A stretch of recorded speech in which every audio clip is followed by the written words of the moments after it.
Good morning mga kaibigan. Welcome to my channel. Maraming salamat pala sa mga viewers, silent viewers, subscribers sa patuloy niyong suporta sa aking munting channel. Maraming salamat sa inyong lahat. Ngayon ay magbabagi po tayo ng mutya sa niyog, isang mata, isang bibig. Team lang po sa may nais. Hindi lang po tayo mahingi ng malaking halaga. Ito ay pangmasang presyo lang. Ang piraso po ito. Papakita natin maya later on. At kindly like, share, at subscribe sa aking munting channel mga kaibigan. Para makatulong ka sa aking munting channel at sa aking pamilya.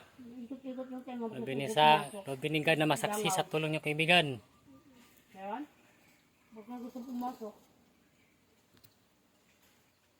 At hindi po ito pwede patagalin kasi masisira po yung niyog natin pag tumagal. Ito ay lalangasin ko sa araw ng Biyernes pag walang mag-mine nito. Ang available nito ay 2 piraso lang. Yung isa kasi may butas. Medyo may butas na konti. Medyo na-stack kasi ng matagal. Kaya di po tayo mag-stack ng matagal. Gawa ng masisira pa siya pag mag-stack ng matagal. Kailan ma-dispose natin. Kaya lalangisin ko to pag walang magkuha nito sa dalawa. Lalangisin natin. Pwede itimpla natin sa mga garapa. Pakain sa mga mutya, pampunas, timpla sa mga langis, sa mga panghilot na langis. May lang po yung mutya ng niyog sa mga panghilot na may mga sangkap. Papakita po natin yung tatlong item mga kaibigan. Ito po yung tatlong item na